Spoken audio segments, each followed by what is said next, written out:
Olá, amigos do Handball, sejam bem-vindos ao vídeo inaugural do site handballbrasil.net. Eu sou o Thiago Simões e pretendo, em um curto espaço de tempo, estar criando novos vídeos com mais informações sobre o handball. Hoje vamos começar do básico, explicando um pouquinho sobre cada posição.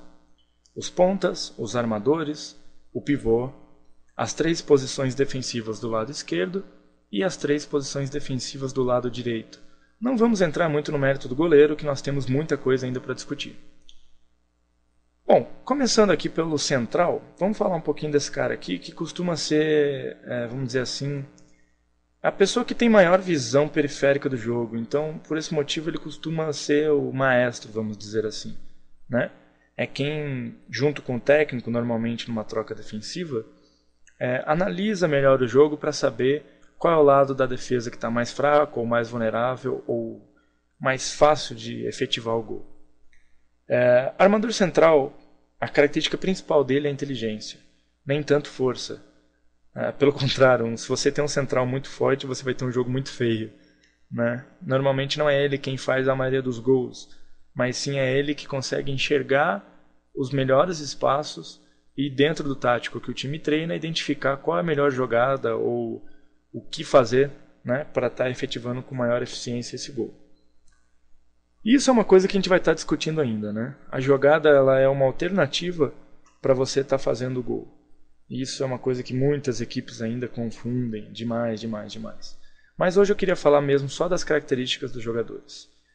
O chute do central ele tem que ser um chute rápido, porque normalmente sai muito chute apoiado, né? Um chute apoiado daqui, ou enfim, de onde ele estiver. E costuma ser um jogador de não ter muito peso, né? Não ter muita massa. Costuma ser mais um jogador mais ágil, com rápidas mudanças de direções, né? E percepção de jogo mesmo. Existe uma sintonia muito grande entre esse jogador que está aqui com esse jogador que está aqui embaixo, que é o pivô. É necessário que o pivô seja também um jogador de muita inteligência, tá? Para estar sempre sintonizado com o central, porque a maioria dos gols acontece com um bom posicionamento do pivô ou a boa mudança de posicionamento de um pivô.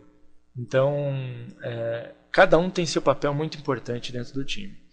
Mas vamos dizer assim que os papéis de inteligência ficam aqui em cima. Lógico, todos os jogadores necessitam ser muito inteligentes e ter uma sintonia grande. Mas a inteligência do jogo parte daqui de cima, tá? Dos armadores. Então, como vocês podem ver, existe a legenda. PE, ponta esquerda, AE, armador esquerdo, AC, armador central, AD, armador direito, PD, ponta direita, P, pivô. Então, ainda falando sobre o ataque, a gente poderia estar comentando sobre a característica principal desses dois armadores. Normalmente são jogadores muito altos, né? Na nossa realidade aqui no Brasil, jogadores em média de 1,78 para 1,96, depende muito da região, né? No sul a gente tem incidência de jogadores mais altos, né? E precisam ser jogadores com muita força física, um arremesso com grande potência, né? Tanto os armadores quanto o pivô precisam ter boa impulsão também. Por que impulsão? Os armadores normalmente nunca efetuam chutes tão próximos quanto um pivô consegue efetuar ou um ponta consegue efetuar, já mais próximo à linha dos 6 metros. Da linha do gol até a linha azul clara são 9 metros, né? Então a gente teria 9, aqui no meio seria o 7, que essa linha era para estar mais para cá, mas tudo bem, eu mudo isso depois. A linha dos 6 metros, né? A linha dos 4 e 0 metros, né? Vamos dizer assim. Então o chute normalmente ele está saindo aqui dos 11 ou 10 metros, mais ou menos por aqui. Então é necessário que se tenha muita impulsão. Lembrando, impulsão vertical, tá? Não impulsão horizontal, porque senão acaba chocando aqui na barreira, né? Esses armadores necessitam de uma grande impulsão vertical para estar conseguindo arremessar essa bola. Lógico que depende muito da inteligência do jogador. Finta boba, arremesso apoiado, enfim, tudo é válido, né? De acordo com o que está se passando pela defesa.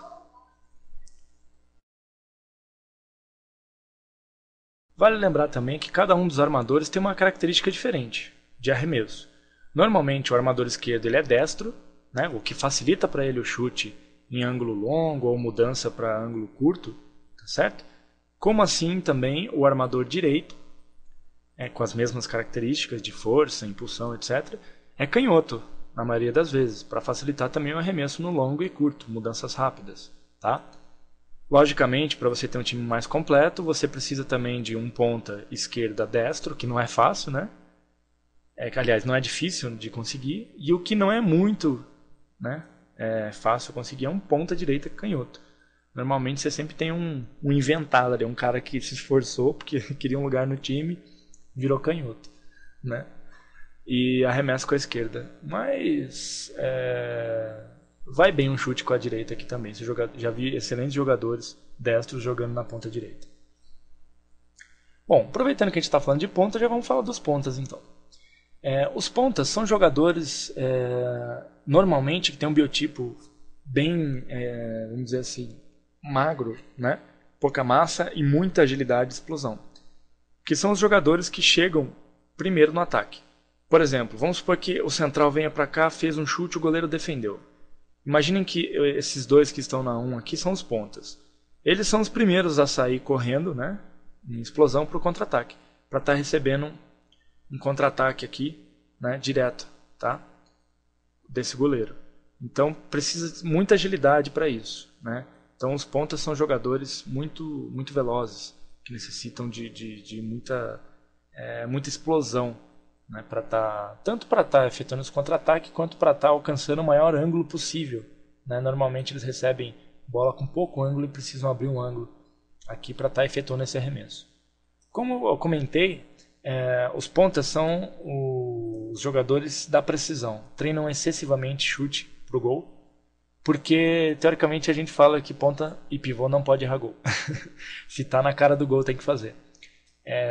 Vamos dizer assim que a inteligência fica por aqui e aqui tem que ter muita precisão. Que a incidência de bolas em pivô e em ponta é muito grande mesmo. Então só para a gente finalizar, vamos falar um pouquinho das posições de defesa.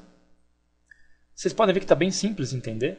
Imagine que exista uma linha dividindo o centro da quadra. Então eu estou dentro da quadra, ok? Aqui. Então vocês já vão entender quando vocês ouvirem de dentro para fora.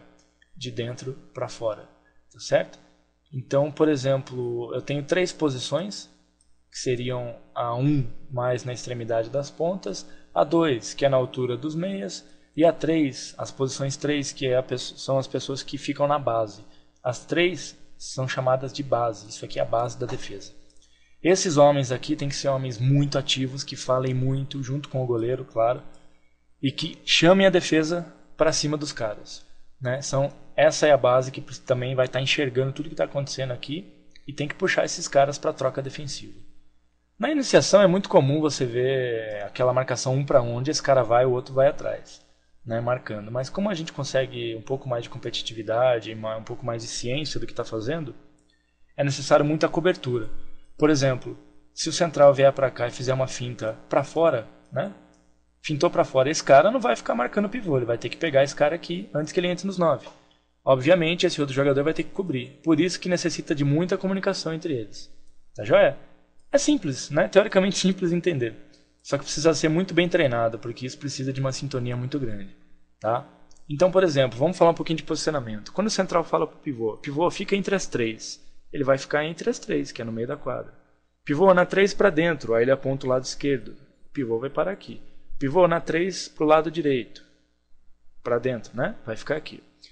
Por exemplo, na 3 para fora, lado direito, vai ser aqui. Entre a 2 e a 3 no lado direito, aqui. Entre a 2 e a 1 no lado direito, aqui. Na 2 para fora, vai ser aqui. Na 2 para dentro, aqui. Certo? Mesma coisa para o outro lado. Entre a 2 e a 1 do lado esquerdo. Entre a 2 e a 3 no lado esquerdo, né? Na 3 para dentro, na 3 para fora, na 2 para dentro, na 2 para fora e assim por diante. Bom, vocês viram que não é tão complicado assim entender o jogo, né? Eu acho que com alguns conceitos mais lógicos a gente consegue melhorar um pouco o nosso treinamento. E essa é a intenção desse vídeo. Com que vocês parem para pensar um pouco sobre o handball, reflitam, façam algumas perguntas para si mesmo e vejam o que vocês podem estar melhorando no treinamento de vocês e da sua equipe. Tá legal? Em outros vídeos a gente vai começando mais sobre engajamento, flutuação de defesa, posicionamento de goleiro, tático, enfim, a gente vai melhorando isso aí, tá joia?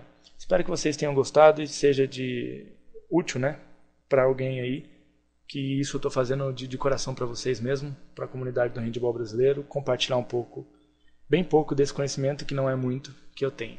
Tá joia? Grande abraço, uma boa semana a todos.